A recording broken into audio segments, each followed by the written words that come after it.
చేయమని మీ గవర్నమెంట్ దరఖాస్తు పెట్టాలనా? What do mean?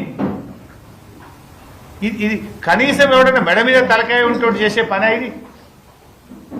అరే 5 గుంటల భూమి ఉంటే నీకు ఎగబెట్టి అంటావండి. వాడు పొద్దుగాలేసి గడ్డపార పట్టుకొని రైతుల పొలాల్లో పోయి నాట్లేసి కూళ్లు చేసి వాళ్ళు మట్టి పనికి పోతున్నటువంటి వాళ్ళు నువ్వు కూలివి కాదు నీకు ఇయ్యను అంటే నువ్వు ఇష్టం లేకపోతే పథకం ఎగబెట్టు. తప్పైందని చెంపలేసుకొని క్షమాపణ చెప్పు.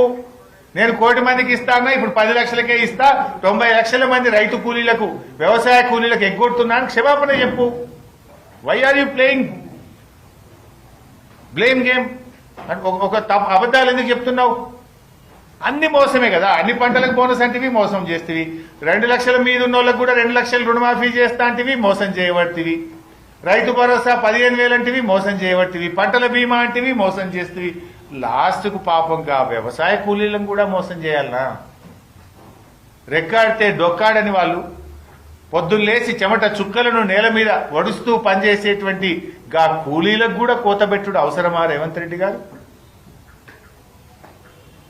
దయచేసి ఆ దళిత గిరిజన బీసీ వ్యవసాయ కూలీల పక్షాన ఈ ప్రభుత్వాన్ని నేను సవినయంగా కోరుతా ఉన్నా.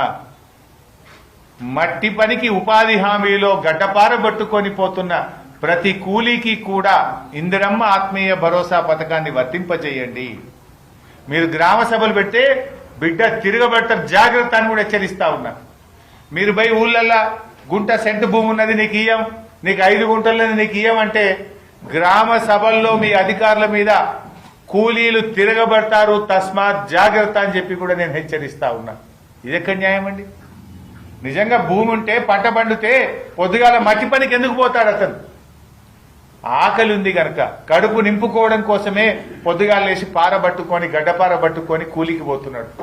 ఆయనకు కూడా ఏదో అసైన్డ్ భూమి తాతలు తండ్రుల నుంచి గుంటో 2 గుంటలో 5 గుంటలో 10 గుంటలో వస్తే వాళ్ళను కూడా ఇందులో తీసివేయడం అనేది సరి అయిన నిర్ణయం కాదు.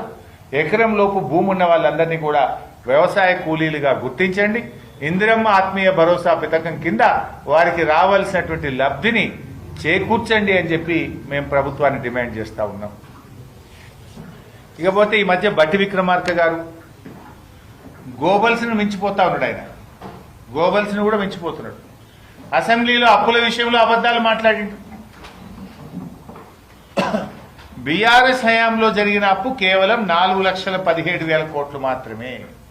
కానీ 6 లక్షలని 7 లక్షలని 8 లక్షలని పూటకో తీరుగా బట్టి గారు మాట్లాడినారు. నిన్న మహబూబ్ నగర్ జిల్లాకు పోయింది బట్టి గారు. నాగర్ కర్నూలులో నిన్న మాట్లాడుతూ అట బీఆర్ఎస్ హయాంలో ఒక్క ప్రాజెక్టు పూర్తి కాలేదట, 1 ఎకరానికి నీళ్లు ఇయ్యలేదని మాట్లాడతాడు. మాట్లాడేటప్పుడు కొద్దిగా సోయన్న ఉండాలి. నువ్వు నిలబడ్డ నాగర్ కర్నూలులో, మీరు మాట్లాడిన మహబూబ్ నగర్ జిల్లాలో బీఆర్ఎస్ హయాంలో 4,000 కోట్లు ఖర్చు పెట్టి 6,50,000 ఎకరాలకు నీళ్లు ఇచ్చాం. నువ్వు 1 ఎకరానికి నీళ్లు ఇయ్యలేదంటే 6.5 లక్షల ఎకరాల్లో ప్రతి పంటకు నీళ్లు వచ్చే రైతులు